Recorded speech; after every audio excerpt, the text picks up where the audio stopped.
today we're talking about Eat, Pray, Love by Elizabeth Gilbert. That's it. Go ahead. How did everyone like the book? And it's Leah's book pick. So we're back to it's my book pick. Sorry. Yeah, the first book of season 4, right? Yeah. Is this the first book of season 4? Yeah. Great. So this season we're doing books that also had movies made based on them. And did everyone rewatch the movie? Did everyone read the book? What do we think? What do we like? And my guess is, what did we hate? I had never read the book before or watched the movie, so I did both. Yeah. And I hated it. Haty McHaterstein? It was really hard. At some point I switched to the audiobook and I listened to it on double time just to get through it. It was still too long. It was just like totally. Yeah. I'm so glad that you listened to the audiobook too, because I wanted to talk about the audiobook. Okay, go ahead. Interesting. Okay, so what about the audiobook? Was the voice first of all, was the author the narrator? Yes. I think so. And I already read it before and I didn't want to reread it. I was like, I don't want to read this again. And so but I also didn't want to not reread it because I read it so long ago that I was like, I'm not going to remember. I don't remember books I just read. So I'm not going to remember this book either, even if it's like a book that had a major impact on me. Like, it's just... I'm the same. It's a feeling, right? More than a knowledge. Remember anything. Yeah. That makes sense. So I was like, maybe I'll try Audible, or I can't remember, like you get ads every once in a while, and it was like, you can have 2 free books, and I was like, maybe I'll do this. And because I was against reading or listening to books. So you listened to it on Audible too, Mare? Yeah, like half of it. I have the book here. I got it from the library. Actually, I got the audiobook through my library as well, because sweet. They have like Libby and Hoopla and different apps that you can get. KJ, go ahead. Books, whatever. Yeah. Sorry, I decided to listen to it. That was great. But she uses like a little accent voice whenever she's being someone else. And so like it's so very cringy. It's so terrible. She like Katut Lier, I think his name is, right? Like her medicine man in Bali. Whenever she's being him talking, she's like, you go do. Like, it's so bad. And I'm sure, like, I'm not sure, but I'm assuming she wrote it like so that the reader might read it in broken English, but like, I don't know. She didn't have to do the accents. It was her Indian friend at the ashram as well. And I was just like, oh man, this makes me need to like it less. Same. Yeah, I would assume then this was recorded many years ago in the original. I believe so. I mean, that was kind of my question that I was going to ask. Like, does everybody think that this book aged well? Because I think that, like... At all. Like, it was like reading a different book. It's like after reading White Fragility, and then you read this book, and there's a lot of, like, white saviorism and white woman tears. Like, that's kind of what the book is doing. Like, she has people... I watched the movie, too. And in the movie, it's kind of like people are telling her their problems, like her friend whose husband almost killed her by beating her with a motorcycle helmet. And then the movie just makes her think about herself. She's like meeting all these people with like these bigger, one might say bigger problems. I mean, everybody's got their problems and it's in context to your life. I get it. But then, or in the movie, she's watching her friend get married when she doesn't want to be married, but like she kind of has to. And then in the movie, she just makes her think of her own marriage, and she's smiling at the wedding, and her friend does not seem happy. Like, it's just, there's something about it that... There were some very cringy parts for me, too, that I didn't remember when I read it in 2008. So while I'm reading it, there were some cringy parts with the way she said, like, the stereotype she uses in the books to describe things made me feel like icky. But I feel like the movie was worse. Like, no one was being forced into a wedding, into a marriage they didn't want to be in. The girl was just talking about how her sister is getting married and her parents are like, you're getting to the age where you'll meet matchmakers and maybe we should think about you eventually getting married and stuff. But she wasn't getting married. That's true. Her parents were forcing her to get married. And then in the movie, they decided, let's paint this girl's life as her parents are forcing her into an arranged marriage that she doesn't want. Yeah, like I feel like they just wanted to like lean into these negative stereotypes about different places, which it's like honestly, like they're so not the book and the movie are like not even the same.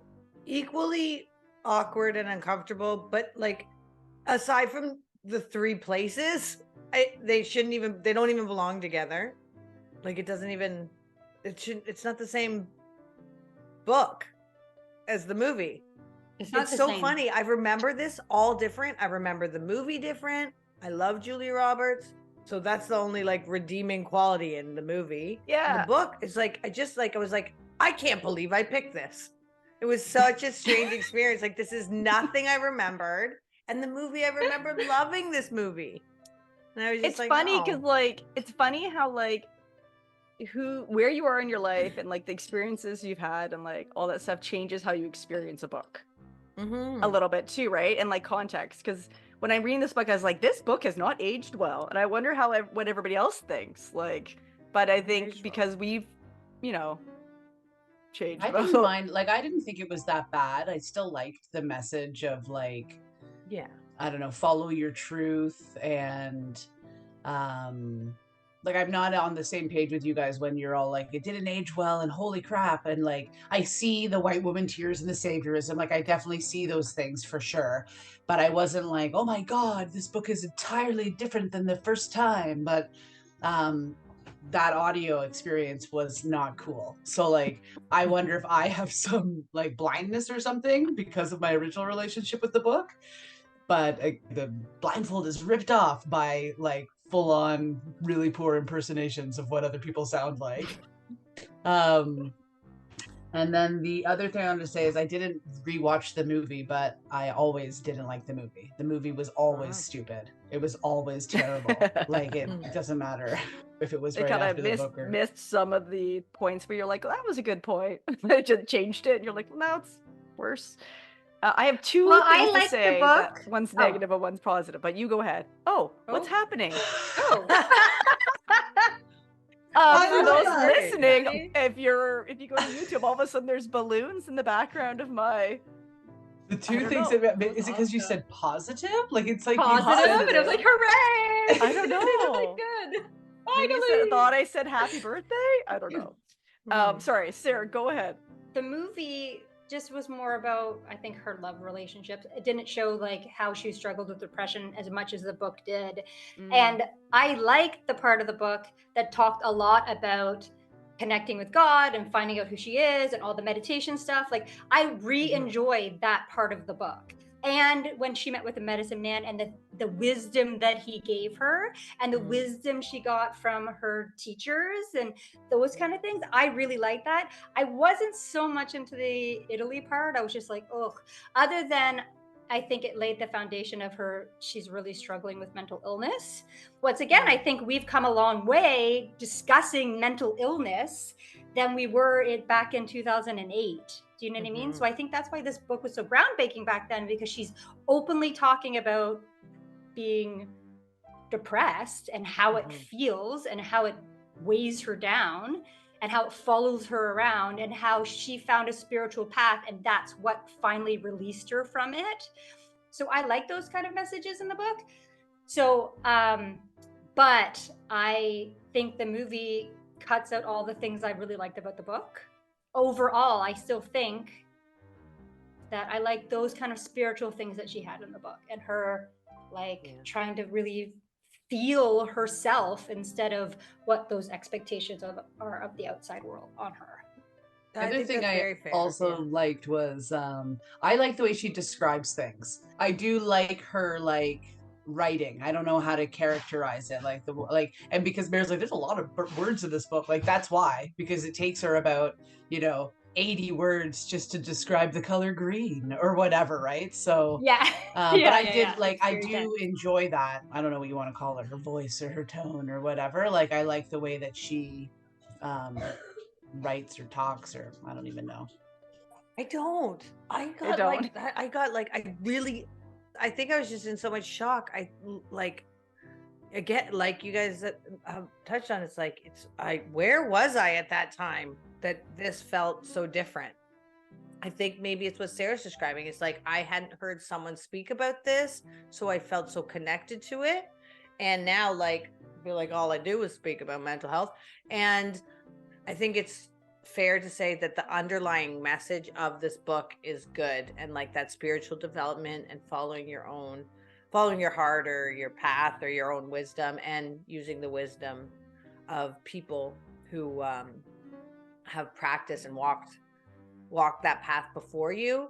She's a good writer. She's like can really paint a picture with words, and I still felt very like it's important to remember, like, this is pre-Me Too, this is pre-Black Lives Matter, this is pre all of this white fragility, right? So like she doesn't even have the messaging or the self-awareness that it might look badly on you to like she doesn't recognize her own privilege yet, right? Privilege hasn't been brought to the forefront, especially of white consciousness, of like, hey, like things that you completely take for granted that you don't even realize are actually privileges that you were given without any you didn't do anything to get that. It's just because you're white and the history of whatever has created you to have this advantage, but you didn't earn it.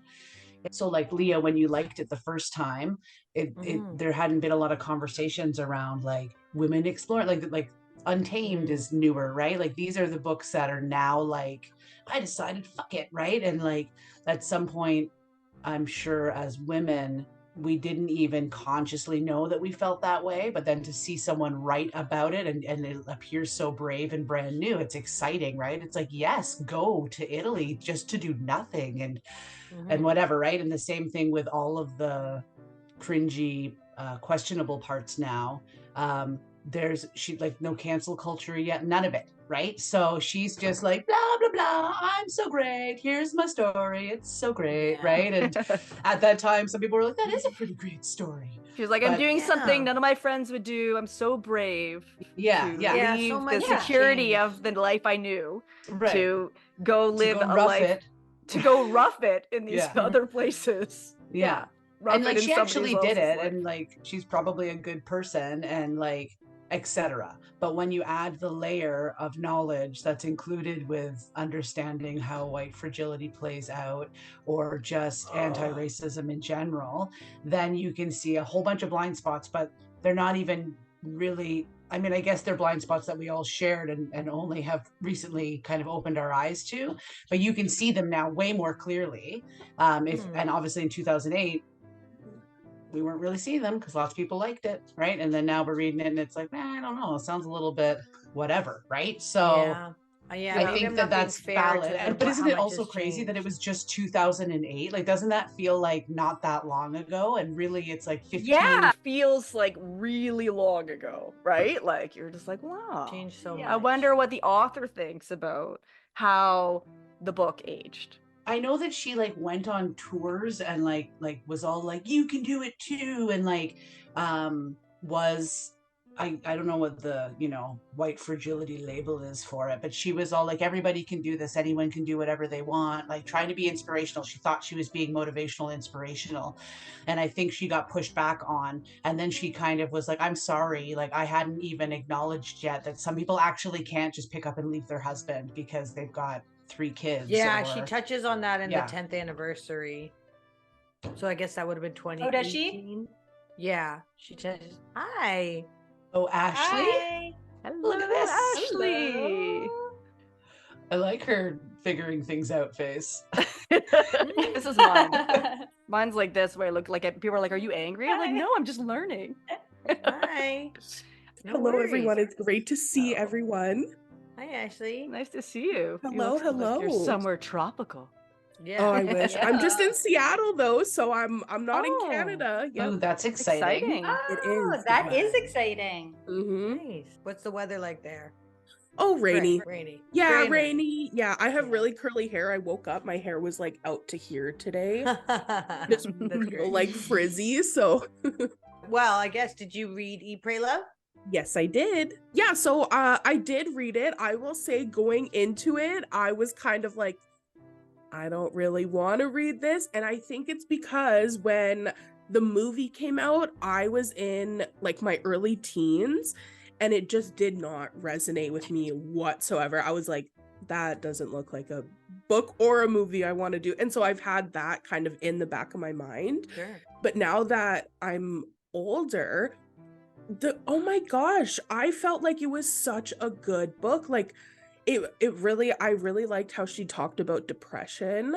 And then also just kind of like we're all, how do we know what we're supposed to do?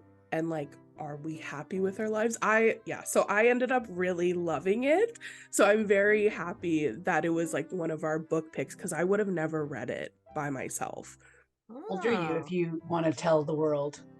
Oh, I'm 28, turning 29 in a few months. Yeah, so see, I think this is a big valid point. It totally is, because like as women, I think, like, I mean, everybody has their own journey, obviously, but I think as women, you only become like more bold or more comfortable as you get like older or whatever. Like I was saying to someone the other day that like at 40, I'm satisfied with what my body looks like. And you look backwards at pictures like when you're 20 and you're like, oh my God, I thought I was fat. And yes, holy crap, I wish that is what I was right now. Like with what I know, I wish that's what I was. Kind of, I always have that dissonance. And we're just saying, like, a lot of the people on the panel here before you got here, Ashley, are like, we hate the book now. Not me. I still kind of liked it. Okay. But I really do think. Me too. Yeah. But people were like, oh my God, it didn't age well, and holy crap, and whatever, right? But and then like, why did it mean so much to me? But I think it's because like when you're a woman of a certain age, some messaging is more appealing. And then when you're a woman of a certain age, like now, you already know that. You already had your own Eat, Pray, Love, whatever version of it. So you already kind of got there, I guess. It would be, how old was she? 33 when she wrote it? Okay, I was going to say she was in her earlier mid-30s. So yeah. Maybe 33, right? She started at 33 or something like that. Something in between 30 and 35. I thought she was 33 crying on the bathroom floor. Yeah, something like that. Well, it was a good thing I felt like they touched on in the early part of the book that is probably very carries through, or maybe there wasn't a lot of back then, is that pressure to have a child and not conforming to necessarily wanting the like stereotypical heterosexual relationship with the, you know, the child and the white picket fence. And I'm sure that there wasn't a lot out there back in 2008 kind of touching on that topic, and just like a woman admitting that she's not sure. Yeah, that she's not sure. That she got all the ducks in a row, and here she is crying on the bathroom floor like, I don't want this, you know? And that's a really scary thing to say back then and today, to say that out loud with the pressure that's, you know, familiar pressure for, you know, when like, where's my grandbabies kind of stuff, and like just societal pressure all around, which is, I think, just a really brave thing to talk about, especially back then. Yeah, it's definitely more accepted for people now to choose not to have children, but still you'll get people being like, oh, but if you had one, you'd feel different. And you'd be like, oh my God, like, yeah. And I think that's such an interesting point, because I think part of the reason I like resonated so much is I also feel that way now. Is so growing up, I was like, oh, cool, I'm going to have a farm and I'm going to have like 10 kids, because that's just kind of like what my family did, right? But anytime in movies or books or even friends were like, I'm pregnant and having a baby, I'm like, that's a choice. And so like I have like a negative reaction, right? But it's because I don't want kids, and I didn't even realize that until a few years ago. And even when I'm talking to like some of my best friends and I say that, they'll go, oh, once you find the right person, you'll change your mind. And I hope not, because And you're like, no, the right person also won't watch children. That's how I'll exactly know they're right. Because it's a deal breaker for me. It's so hard for people to like wrap it around. But cool, my mom has accepted it and considers my dog her grandbaby. So so lovely. Nice. Oh, totally. Hey. Mom. What a good mom. It's nice to be like, this is your choice. And I know, because a lot of people want to be grandparents. Some people don't. It's not for everybody. Just like kids, not for everybody. They're exhausting, and they're a lot. They take a lot from you, but for some people they give back, and for some people they're like, oh, maybe I didn't want to do that. You know? Yeah. I read somewhere that it's better to regret not having kids at the end of your life than regret having them. I like that a lot. Yeah, and so that's what I think of too, because some people will be like, well, what about like when you die? Like, and I hope. I'll be dead. Cool. And now I won't have kids to mourn me. Like, those poor souls won't have to deal with the death of a parent. That reminds me of something like, I get this, not often as much anymore, but like people ask me like with sometimes the quantity of tattoos I have, and they'll be like, what about when you're old? And it's like, I'll be wrinkly with tattoos. Like as if like it'll just be the same skin. Like as if that's a thing. If you could really plan it, like if you study wrinkles, like I want to wash them off then. You can like specialize in tattoos for people who are getting old. Be like, usually the skin sags this way, so it'll start looking like a flower, and then when you're older, it'll look like it turns into a goldfish as you get older. Like, wouldn't that be cool? Like, whereas it folds in together, it's a different thing, and you could stretch it out and be like, this is what it really looked like when I was young. I love it. Oh my god, that's hilarious. You could probably do it with like chest, because like women, as we get older, it gets wrinkly, like up and down wrinkles, kind of like this. You could like stretch it out or squeeze it together. You know what it's like? It's like those Mad magazines where you folded them over, and it was like, it would say what is whatever, then you fold it over to get the answer. You can start doing those for chest tats. They start thinking about Aaliyah. You could be a specialty. Be like, the tattoo that ages gracefully with you. I like it. Yeah, celebrating our aging is nice. It's like, I'll just be old. Yeah, like what are you gonna do if you don't have kids when you get old? I'll be old. And I'll be kids. Like I'll still be the same. Yeah. There's a good line in the movie actually where Viola Davis says when they're talking about having kids or whatever, and Viola Davis's character is changing her baby, and she says to the Liz character, having a baby is kind of like getting a face tattoo. You kind of want to commit. Like once you have it, you got it. It's not going away. Really committed. Yeah, I like that because it's so true. Book interrupted. So my constant interruptions as of late are that I'm more sure of myself. I don't know. I'm like, is this what self-esteem and confidence feels like? It's like very discombobulating. It is throwing me off like a lot. And I have had a long history of feeling highly uncomfortable with the emotion of anger. So I'm pretty okay with all the other emotions. And as you guys know, I'm an emotional person, quite dramatic. First of all, I'd like to say anger feels empowering. This is like, why have I been putting this off my whole life? But secondly, it's just so weird. Like I'm saying no to people and things. And it's not just that I'm saying no, I'm saying it just like very clearly and directly. Like there's not getting anything into it. And I'm not having the usually I'm plagued with guilt. Like it's overwhelming the amount of guilt. And so it's just so weird. Like I didn't know that anger could be my teacher and show me like what's important to me. And it's the weirdest interruption of all time in my life. Book interrupted. Which country would y'all want to go? In the book, you can choose from Italy, We're not going to get specific into region, but Italy, India, or Bali. Oh, that is so hard. Okay, if I'm traveling alone, I'm probably going to Italy. But if I'm with like a group of people, I would love to go to Bali so much. Like, yeah, I think it would just be absolutely amazing. What about you guys? I have no desire really to go to Italy. I would go. I think it's got like a lot of culture stuff. I like going to museums and whatnot. Yeah, probably Bali. I don't know. I don't know much about what is to be had in those places. So, Sarah, what about you? I've already been to India, and I went alone. Nice flex.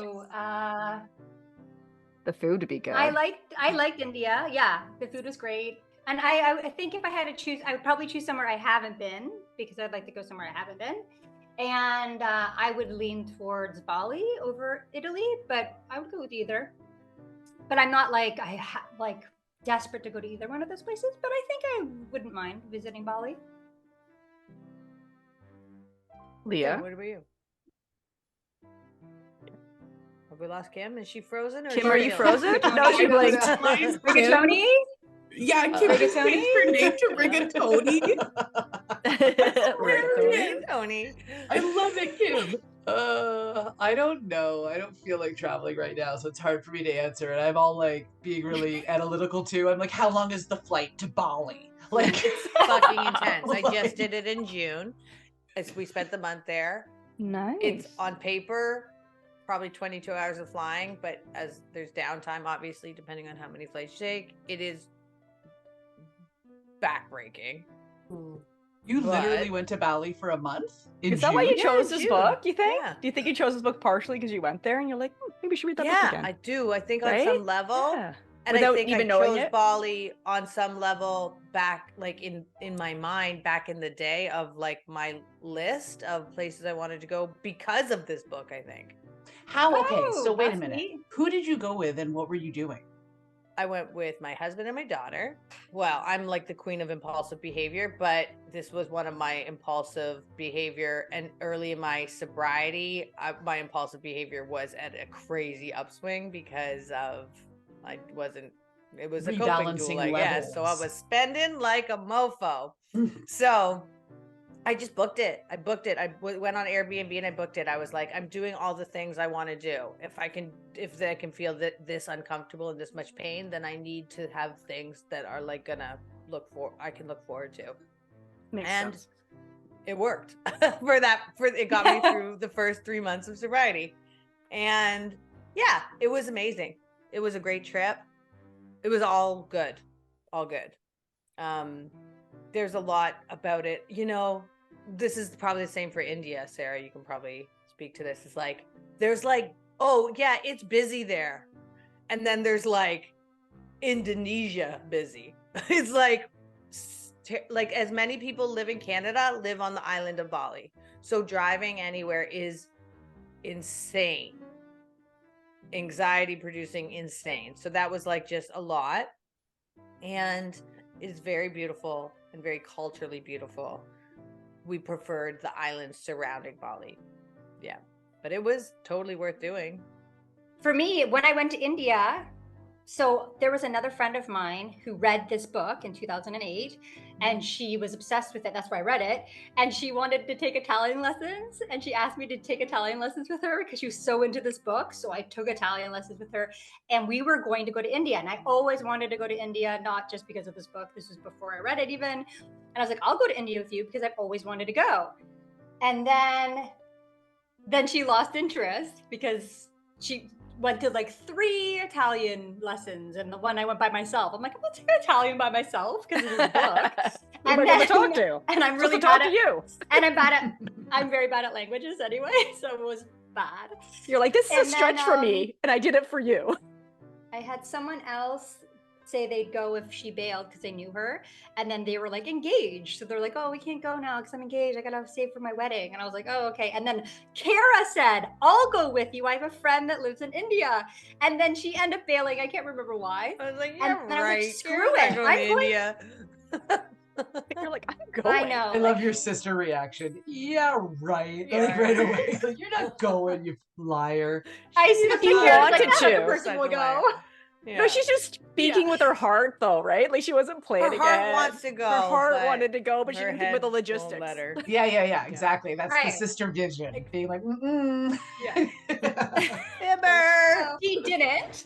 And then I was like, screw it. I'm going anyway. Like I said, I'm going in October. I always wanted to go to India. I'm Let's just just going do to it. find like a tour group or whatever. So I'm not completely adrift. Hello. So the reason I went to India, not because I read this book, but because someone else was like, we need to go to India. Let's learn Italian. Well, I wonder that's kind how of many fun. people went to India after reading this book. I I wonder. wonder if they had going there, they had a very cultural shock. Yeah, I You know, bet. like maybe not Sure. like fully like knowing what they were getting themselves into and just being like, oh my god, I'm going here because of the book. Yeah. Yeah, no, totally. India, like I think you think it's everybody's doing yoga and stuff. It's not like that at all.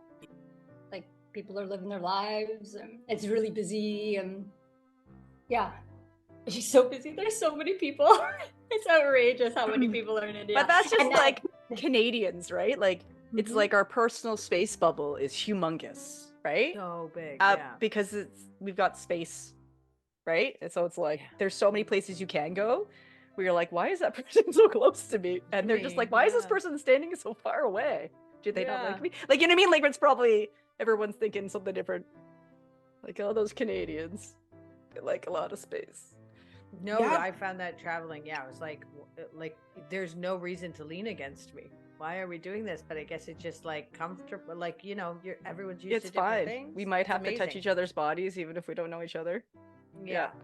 I went to Asia a few years ago, South Korea and Japan, and I wasn't as shocked at how condensed everything was. I had more of a cultural shock coming back to Canada, and I was like, there is so much space, and it almost felt more dystopian coming back, seeing how much extra space there was, and like, yeah, people, most of the time they respect your personal space, but in South Korea we were like walking arm in arm together with strangers. So yeah, it's so interesting to see different parts of the world and kind of like just based on their population how they interact with each other. That's interesting. We talk a lot about what's rude and what's polite. Because sometimes when you tell your kids stuff, they're like, why not? I'm like, it's considered rude here. Or like, right? Where we live, it's considered rude. And we talk about how rudeness and politeness. And they're like, well, why is it rude? And you say, well, because in where we live, the culture says this. But if you went somewhere else, the opposite might be considered rude. So you just got to learn before you go. Yeah, like here, when you're done eating, you get up and leave. It's not like you wait for everyone else to finish. You're done. So you get up and leave, and it's not rude. You have completed eating. You're not required to eat more than you want to eat or we should do this in my house. You're always alone at the table at the end, because anyone who's eaten a meal with Sarah knows that this is this is a waiting man's game. How you really take care of chewing. You're doing a good job. Listen, I think it's good I can't eat quickly. I think I trained myself as a child because they said it at some point when I was a kid, you're supposed to chew your food so many times before 30 swallowing. times I remember a teacher or some sort of health person in school telling us that, and because I'm such a obedient person, especially a child, I can't eat fast. I start to gag. If I try to hurry to eat something, I start to look, I can't force myself to eat quickly.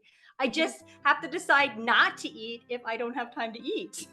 Because I just had a flashback. Did you do that at a Red Lobster once? Was that you? Was that you? Yeah, so at the Red Lobster. Okay, at the Red Lobster, I wasn't trying to eat quickly, but what happened was we were talking and you said something shocking and I laughed. I went like this, but I had food in my mouth and it got lodged. Choked, man. I did not a pretend choke, a choke where no air is coming in or out. Like I was actually choking, like dying choking. And I realized it, and I was like, oh my God, this is, and then I remember literally thinking, oh my God, I'm gonna die in the Red Lobster? It's the end of my life in a Red Lobster. I was so mortified. No, that's not. And I got up and started making a scene, like, and Kim was like, do you need me to do the Heimlich? And I was like, yes! And then she came over started to do the linguini. She did. Sarah went linguini, full linguini. Yeah. I was like, and then she came to do it, but then I guess it was like bread or something, and it dissolved, and then I was like, it was a big scene with everyone staring at me. I was like, and I was like, I got caught, and you're like, and Kim was like, yeah, no, we got that. We got that. You almost died at the Red Lobster. Because when you did your gagging thing, I was like, I know that face. That's a dying face. That was from, I saw that face in Red Lobster, 1997. Died at the Red Lobster. I haven't been to Red Lobster since then. If you don't know, Red Lobster is like a chain restaurant in Canada. I don't know if it's anywhere else. That's a seafood chain restaurant where you can get, fairly reasonably priced seafood. And the Admiral's Feast. Everybody loves their cheese biscuits.